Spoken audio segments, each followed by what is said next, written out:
సంపాదించిన ఆస్తులు. దానికి వాళ్ళ నాన్న హెల్ప్ చేశాడా లేదా అనేది వేరే విషయం. అది లెక్కకు రాదు కోర్టులో. సో నీ పేరుతో నువ్వు సంపాదించిన ఆస్తుల్లో చెల్లికి వాటా ఇవ్వాల్సిన అవసరం లేదు. కాబట్టి లీగల్గా వెళ్ళదు ఆమె.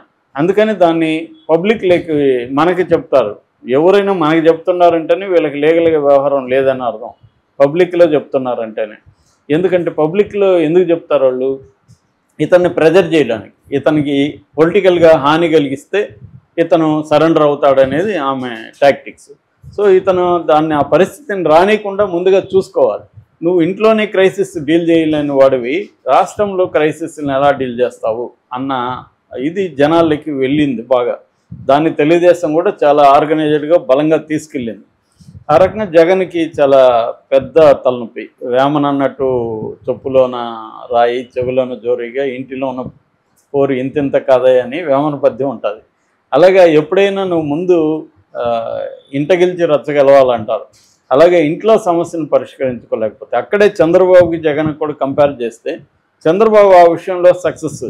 ఎందుకంటే నందమూరి ఫ్యామిలీలో ఎక్కడ కూడా తనకు అసంతృప్తి రాకుండా ఎన్టీఆర్ని తోసేసి తను అధికారంలోకి వచ్చినా నందమూరి ఫ్యామిలీలో ఎక్కడ ఎవరు గొడవ చేయలేదు. సో పైగా తనకు సపోర్ట్ చేశారు. అల్లుళ్ళు కానీ కొడుకులు కానీ, రామారావు అల్లుళ్ళు కానీ కొడుకులు కానీ అందరినీ తన కంట్రోల్లో ఉంచుకోగలిగాడు చంద్రబాబు. వాళ్ళకి ఏమి ఇచ్చాడా ఏం చేశాడనేది ఇక్కడ ఇమ్మెటీరియల్. అది ఆయన ఆర్గనైజింగ్ స్కిల్స్. సో ఇక్కడికి వచ్చేసరికి జగన్ ఆ విషయంలో ఉన్నది ఒక్క చెల్లెలు. ఆ ఒక్క చెల్లెలకి ఆమెకి ఎంపీ ఇచ్చుంటే ఏమైండదు? ఎవడోడుకు పిలిచి ఎంపీ ఇందాక చెప్పుకున్న మాధవ్ లాంటి వాళ్ళకి ఎంతో పనికిమాల వాళ్ళకి ఇచ్చాడు ఎంపీ. ఆమెకి ఇచ్చుంటే ఏమైండేది? దానికి ఏదో పిచ్చి కథ చెప్తాడు జగన్. ఏదో ప్రజలు అదేదో కథలన్నీ చెప్తాడు. అది ఎవరు కూడా నమ్మరు. సో ఆమెకి ఎంపీ ఇచ్చేసి ఉండి ఆమెకి ఒక చిన్న పవర్ సెంటర్ ఇచ్చేసి ఉంటే కవితలాగా ఆమె పని ఆమె చేసుకునేది, టెన్షన్ వచ్చేది కాదు. నిజానికి ఆమె జగన్ అధికారంలోకి రావడానికి తల్లి కృషి ఉంది, ఆమె కృషి ఉంది. నాకు బాగా గుర్తు జగన్ కేసు అరెస్ట్ అయ్యి జైల్లోకి పోయినప్పుడు చాలామంది నా ఫ్రెండ్స్ కూడా ఏమన్నారంటే ఇంక జగన్ పని మటాష్, అతను మినిమం 2 ఏళ్ళు బయటికి రాడు, 2 ఏళ్ళు పార్టీ నడవదు అని చెప్పారు. 16 నెలలు బయట రాలా. 16 నెలలు పార్టీ నిలబెట్టింది ఎవరు? విజయమ్మ షర్మిల లేకపోతే పార్టీ నిలబడేది కాదు. ముగ్గురు ఆడవాళ్ళు. భారతి ఏమో వ్యాపారాలు చూసుకునింది, విజయమ్మ షర్మిల పార్టీని నిలబెట్టగలిగారు. సో అందుకనైనా జగన్ ఆమెకు చేసి ఉండొచ్చు. ఎవరెవరినో పిలిచి చేసినప్పుడు. సో జగన్ క్లియర్గా షర్మిల విషయంలో తప్పు చేశాడు. జగన్ పాయింట్ ఆఫ్ వ్యూలో కూడా తప్పది.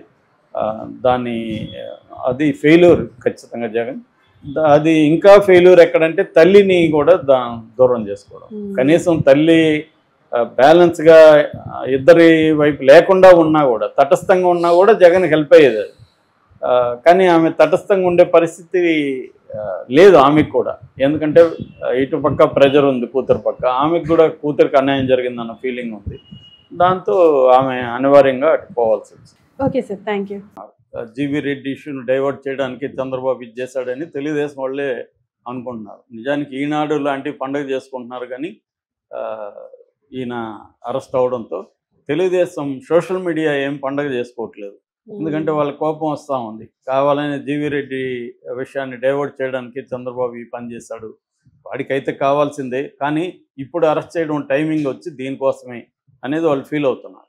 సో ఏదేమైనా అరెస్ట్ చేశారు. అరెస్ట్ చేసిన పద్ధతి అయితే రాంగు, పెట్టిన సెక్షన్లు కూడా రాంగు, దాంట్లో డౌట్ లేదు. ఎందుకంటే 27 డేట్ ఉంది దాంట్లో నోటీసులో. 26 నైట్ 8:45కి వెళ్ళారు. 8:50 నుంచి 9:10 లోపల అతన్ని 20 నిమిషాల లోపల అతను పట్టుకొచ్చి మరుసటి రోజు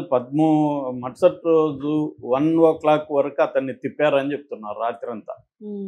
సో రాత్రంతా ఎక్కడెక్కడో తిప్పి అతన్ని అరెస్ట్ చేయడం, ఇదొక మెథడ్. ఈ మధ్య ఒక అరెస్టులు చేయడం, వెహికల్లో తిప్పడం వల్ల టెన్షన్ వస్తుంది, ఏం చేస్తారో వీళ్ళని.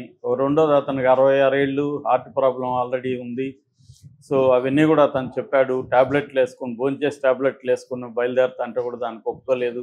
అంటే అరెస్ట్ చేయడం, ప్రాసెస్లోనే అరెస్ట్ చేయడం అన్న మెథడు అన్ని ప్రభుత్వాలు ఇది పాటిస్తుంది. ఇప్పుడు వీళ్ళ వంతు వీళ్ళు పాటించారు. దాని తర్వాత అతన్ని కోర్టుకు ప్రొడ్యూస్ చేస్తే రాత్రి 9 నుంచి మార్నింగ్ 5 వరకు, ఇది కూడా విచిత్రం, నేను ఎప్పుడు చూడలే. మార్నింగ్ 5 వరకు వాదోపవాదాలండి కోర్టులో. మరి ఏమి అంతసేపు వాదించుకున్నారో తెలియదు మనకి. అదంతా లైవ్ పెట్టుంటే బాగుండేది. చాలా కోర్టులు ఇప్పుడు లైవ్లు పెడుతున్నారు కాబట్టి జనాలు కూడా అర్థమవుతుంది ఎలా ఉంటాయి. అలాగా 5 గంటల వరకు వాదించుకున్నాక జరిగింది ఏంటంటే ఇతనికి 14 రోజులు రిమాండ్ ఇచ్చేశారు. రాజంపేట సబ్ జైల్లో ఇతన్ని ప్రస్తుతానికి పెట్టారు. ఇక్కడ నుంచి కడప సెంట్రల్ జైల్లో తీసుకెళ్లే అవకాశం ఉంది. ఎందుకంటే రాజంపేట సబ్ జైలు అనేది వెరీ చిన్నదిగా ఉంటుంది. దాంట్లో సెక్యూరిటీ ఇష్యూస్ ఉంటాయి. ఇతనికి సపరేట్ రూము ఇవ్వడానికి కూడా ఉంటుందో లేదో తెలియదు. మామూలుగా నేనైతే రాజంపేట సబ్ జైలు చూడలేదు, కానీ నేను పలమనేరు సబ్ జైల్లో చిత్తూరు డిస్టిక్ జైల్లో ఉన్నా.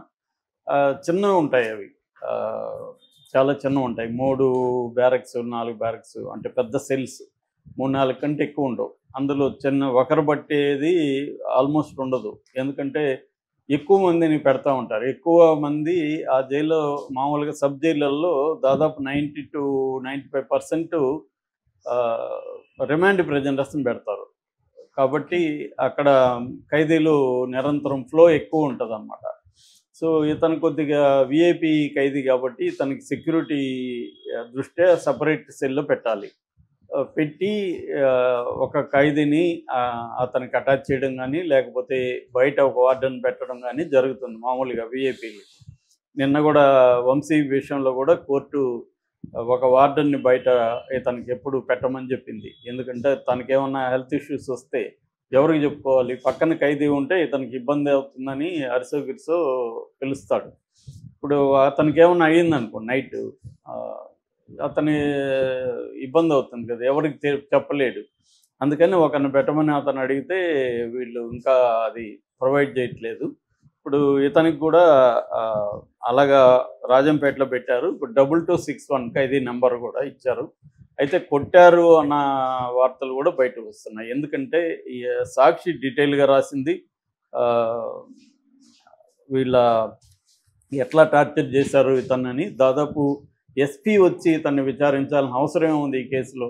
ఎస్పీ వచ్చి విచారించాడు. విద్యాసాగర్ అనంతపురం ఎస్పీ వచ్చి ఇతన్ని గంటల పాటు విచారించారని చెప్తున్నారు. మామూలుగా ఇలాంటి కేసులు ఇప్పుడు నేను అరెస్ట్ అయినప్పుడు రాడికల్ స్టూడెంట్ స్టేట్ ప్రెసిడెంట్ అయినా కూడా నన్ను విచారించింది సిఐ. అక్కడ సిఐ ఇంట్రాగేట్ చేశాడు నన్ను. కానీ ఇక్కడ చూస్తే ఇది ఏమో మామూలుగా ఇతను మాట్లాడిన కేసులు ఇట్లాంటివి బోల్డ్ ఉన్నాయి. అందరూ మాట్లాడతారు. నంది అవార్డులు ఒక వర్గానికి ఇచ్చారు. ఇతను ఎవరు మన మోహన్ బాబు ఎన్నిసార్లు మాట్లాడలేదు నంది అవార్డుల గురించి? ఎంతమంది మాట్లాడలేదు నంది అవార్డులు? ఎందుకు మాట్లాడకూడదు? ఫస్ట్ ఆఫ్ ఆల్ రాజ్యాంగం ఇచ్చిన